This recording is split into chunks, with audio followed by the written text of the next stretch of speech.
Okay, Assalamualaikum semua. This is our first session for WWW. So we will start with chapter 2, sampling distribution.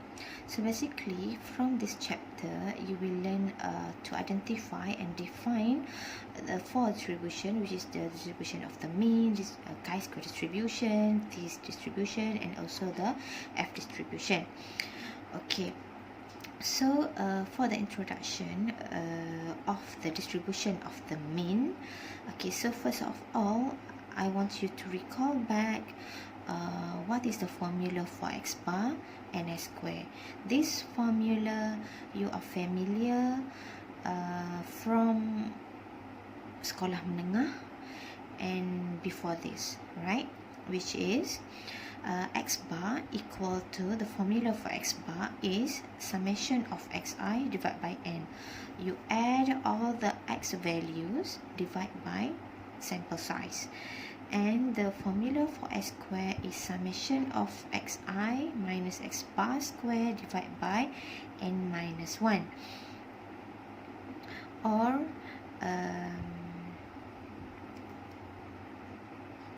okay, we are familiar with the mean and also the variance of any random variable, which is mean for any random variable is, the notation is will be the mu, and the variance notation will be the sigma square.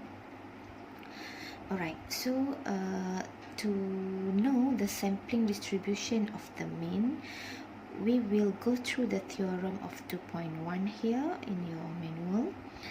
Okay, saying that if x is a random variable from infinite population with mean mu and the variance is sigma square, then expected of its mean equal to mu and the variance of its mean equal to sigma square divided by n.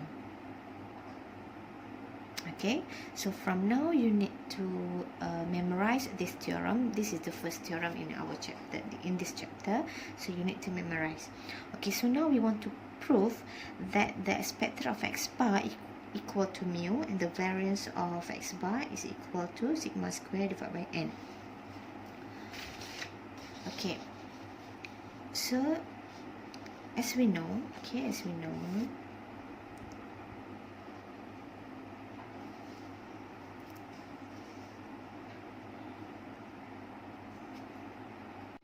so from the theorem just now, we know that x is a random variable. If x is any random variable, x can be gamma, x can be Poisson, x can be binomial. And the notation for the mean of x, which is expected of x, is mu, and the notation for the variance of any random variable is sigma square. So we want to prove that from the theorem just now, saying that expected of the mean for x is mu. Okay, so this is the proving. Okay, we start with the concept of expected of mean, which is the expected of x bar, expected of mean. Expected of mean equal to expected of summation of xi divided by n. Okay, we know that x bar is summation of xi divided by n. Okay, so it will be expected of x1 plus x2 up to xn divided by n. Alright, okay, here. And then we can rewrite it as 1 over n multiply expected of x1 plus expected of x2 until expected of xn here. Alright, so we know that x adalah a random variable. x1 is a random variable, x2 is a random variable. Expected of x1 is the mean of x, which is mu. Expected of x square is the mean for x square, which is mu, until expected of xn also mu. Right, so it will be mu plus mu plus mu plus mu, then it will be n mu, and mu divided by n, it will be mu. So we can prove that expected of x bar will be mu.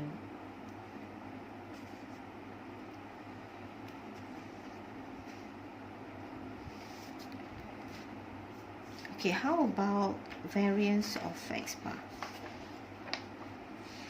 You want to prove the theorem just now. Okay, variance of x bar will be the variance of summation of x divided by n. So it will be, okay, so according to the concept of the variance, when you keluarkan 1 over n from variance, it will be 1 over n square, right? Multiply by variance of x1 plus x2 up to xn. So we will get, alright, 1 over n square multiplied by variance of x1 adalah variance of any random variable. The notation is sigma square, and the variance of x square will be, the variance of x2 will be sigma square, and also the variance of xn will be sigma square. So when we add up the same thing here, you will get n sigma square, isn't it? Divide by n square, lastly you will get sigma square divided by n. So from this we can show that the variance of x bar equal to sigma square divided by n. So we prove the first theorem here, theorem 2.1. So you need to memorize the sampling distribution of the mean, which is the expected of its mean equal to mu, and the variance of its mean equal to sigma square divided by n. You will use this theorem to proceed with the other theorem after this. Okay, I want to give you one example. Let's say x is a random variable having distribution of gamma with parameter alpha equal to 2 and beta equal to 3. Alright, you have memorized the mean and the variance for gamma together with its MGF and also the PDF, right?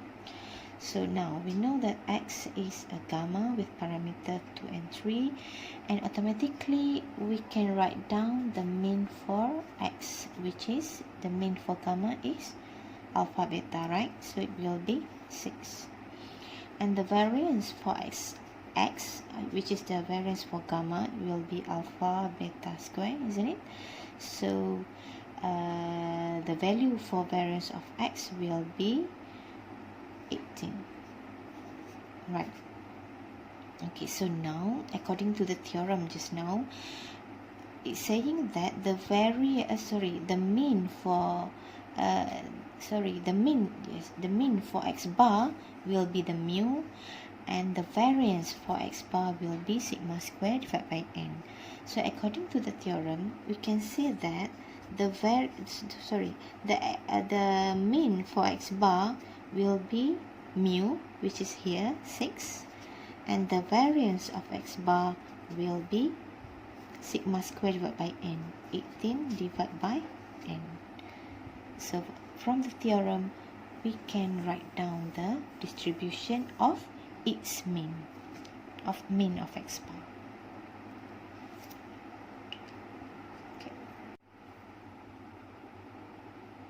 Okay, so another theorem for the distribution of the mean is this theorem, which is theorem 2.2. It's saying that if x is a random sample with mean mu and the variance is sigma square, and it have the MGF formula, and if x having the sample size which is large approach to infinity, then we can approximate the sample of okay, so this is another one of the theorem in the sampling distribution of the mean. If x is a random sample from infinite population with mean mu and the variance of sigma square, and having the sample size approximate to infinity, which is we consider the large sample size. So this x, which is the random sample, can be approximate to standard normal distribution. So to approximate to standard normal distribution, we call it as central limit theorem, CLT, central limit theorem. Okay, we need to transform from x to z. Okay, so to transform from x to z, we need to fulfill this transformation, which is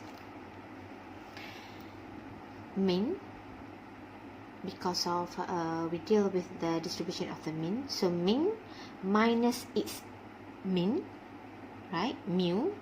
Mean for x bar is mu, right? And divide its standard deviation, which is sigma over square root of n. Let me show you this. Okay, if x is any random variable having n more than 30, we consider large sample size. So x can be approximate to standard normal distribution. Okay, to change from any random variable to the standard normal distribution, we need to do the transformation from x to z. Okay, according to the central limit theorem, to change from x to z, to transform from x to standard normal distribution, the random sample should be minus with its mean, which is mu, divide its standard deviation. Right? Same here. Because of we deal with the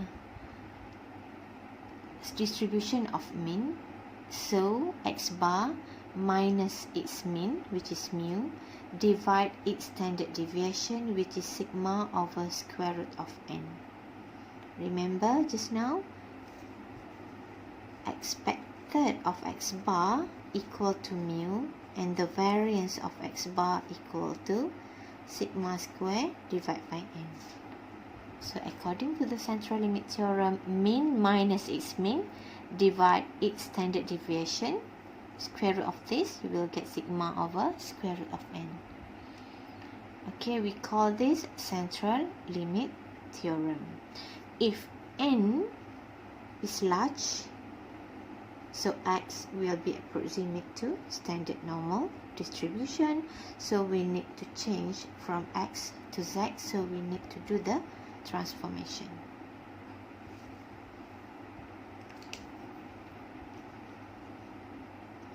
Okay.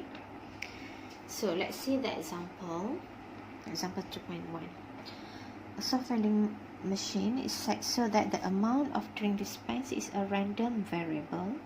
Okay, x is the amount of drink dispensed having the mean of 200 milliliters and standard deviation of 15 milliliters. So first of all, you need to define your x, which is the amount of drink dispensed.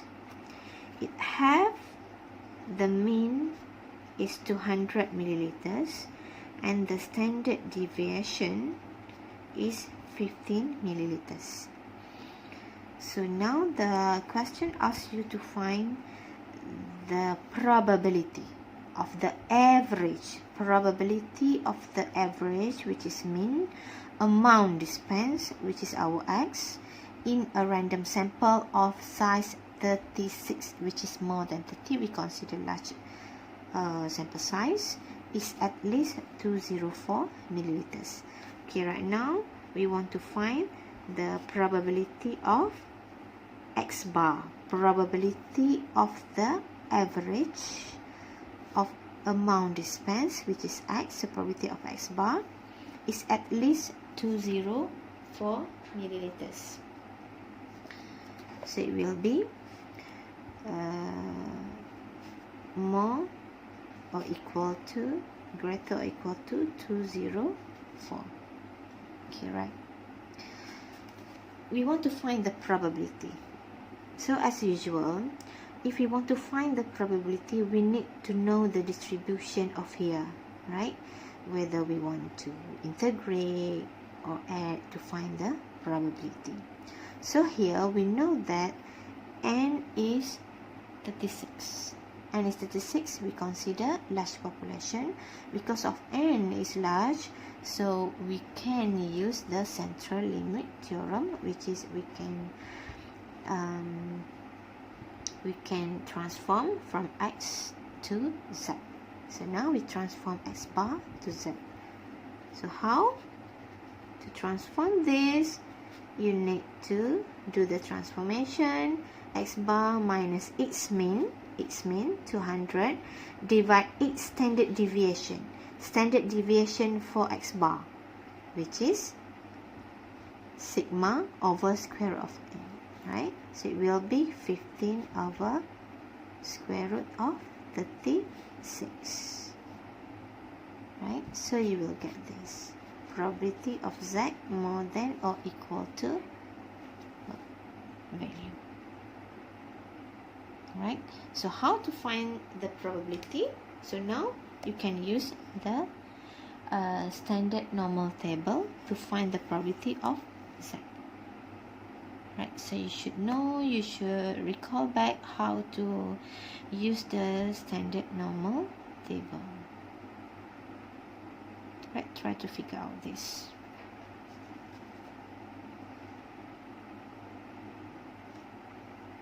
How about example 2.2? A random sample of size 200 is to be taken from a uniform population with alpha 24 and beta 48. Okay, just now is a random sample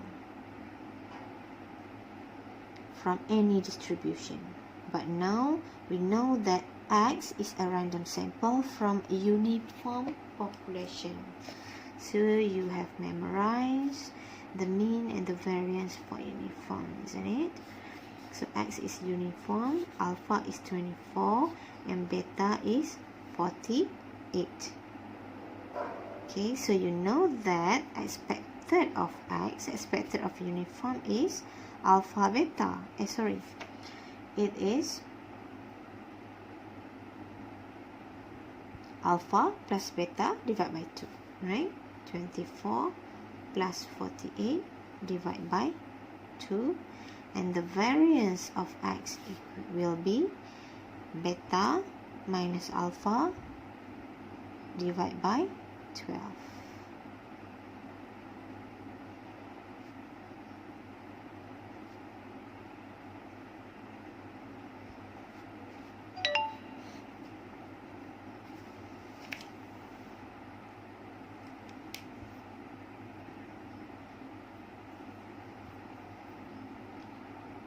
Okay, so from here you can calculate the mean for X and the variance for X first. So what is the value?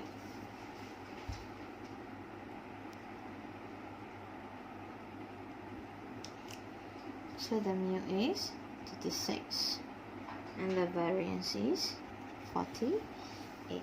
So now we want to find based on the central limit theorem, what is the probability that the mean of the sample will less than 35.